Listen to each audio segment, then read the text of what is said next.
1 Peter chapter 2 verse 24, He himself bore our sin in his body on the cross, so that we might die to sins and live for righteousness. By his wounds you have been healed.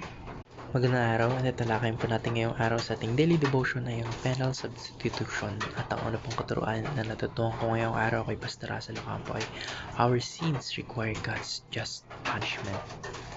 Lahat po tayo ay nagkasala sa ating Panginoon Diyos. Aware naman po tayo dyan. Malaki man yun o maliit. Kasalanan pa rin yun sa paningin ng ating Panginoon Diyos dahil si God po ay isang holy o banal at makatarungan o just. Hindi po siya pwedeng palampasin lang yung kasalanan. Hindi po ganun yung karakteristik o hindi ganun ang ating Panginoon Diyos. Parang sa court po, sa tawag dito paghahatol, kapag po may lumabag po sa certain law o sa batas, generally, dapat may kapalit yun na parusa. Ganon din po sa ating Panginoon Diyos. Kailangan niyang ipataw yung tamang parusa sa kasalanan dahil kung hindi siya magiging makatarungan o hindi siya magiging just. Kaya nga yung kasalanan ay hindi basta-basta. May kabayaran yun. May kabayaran ito, may karampatan itong kabayaran. At may tawag dito, ayon sa Biblia, rather, yung kabayaran po ng kasalanan ay kamatayan. For the wages of sin is death, Romans chapter 6 verse 23. Hindi lang physically death, kundi eternal separation from God. Kaya kailangan po na ng hustisya o ng justice sa harap ng ating Panginoong Diyos. Hindi natin pwedeng takpan yung kasalanan natin ng mga mabubuting gawa.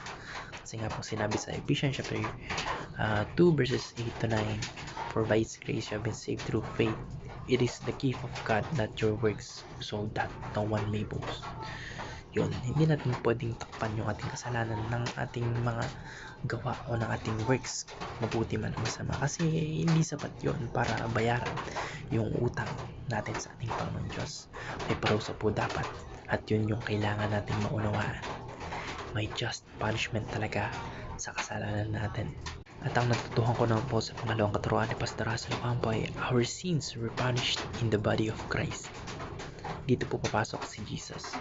Dahil hindi po natin kayang bayaran yung utang natin sa ating Panginoong Diyos. Ang ating Panginoong Kristo po mismo, yung dumating para akuin yung parusa na nararapat para sa atin.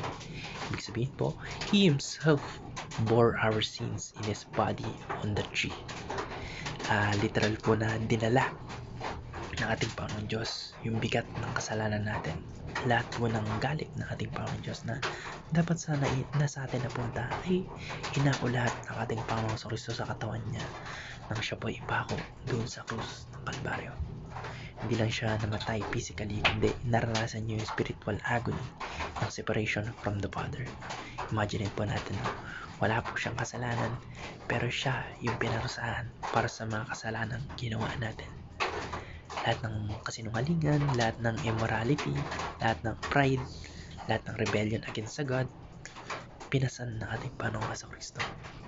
Hindi siya napilit, kundi kusang loob niya itong ginawa para sa atin. Dito natin makikita kung gaano tayo kaseryoso o kung gaano kalalim, kung gaano ka-grave yung kasalanan natin o yung sin generally.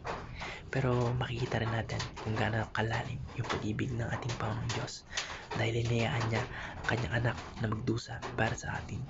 Sinabi nga sa John chapter 3 verse 16, John chapter 3 verse 16, yes, for God so loved the world that He gave His only begotten Son, that whoever believes in Him shall not perish but have everlasting life. At ang natutuhan ko naman po sa pangatlong katuruan ni Pastor Russell Ocampo ay our sins were forgiven when we were justified. Sorry po sa background sounds dahil may mga kasama po tayo sa bahay and hindi pa sila tulog. Time check, it's already 3:22 AM at hindi pa sila tulog. Active na active pa rin. So ayun, mabalik tayo sa ating tatalakayin. Our sins were forgiven when we were justified. Kapag tayo po ay nananampalataya sa ating Panginoong Kristo, kapag tayo ay pinut natin yung faith natin sa Kanya bilang tagapagligtas at ating Panginoon, tinuturing na po tayong justified. Ibig sabihin po, pinawalang sala na tayo sa harap ng ating Panginoong Diyos. Parang sa korte po, may judge na nagsasabing inosente yan. Kahit alam nating nagkasala tayo.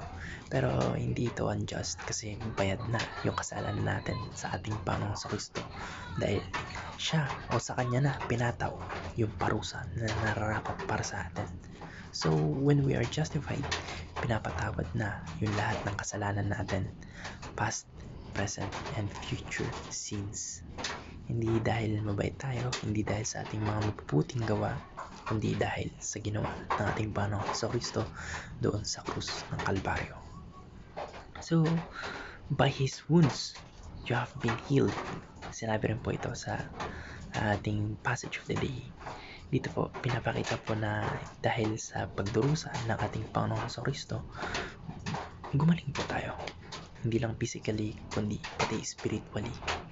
Yung kasalanan po natin, yung sakit at yung sugat na naging lunas para sa atin. Yung kasalanan pala natin, yung sakit at yung sugat ng ating Panginoon Kristo, yung kanyang blood, yung naging lunas para sa atin.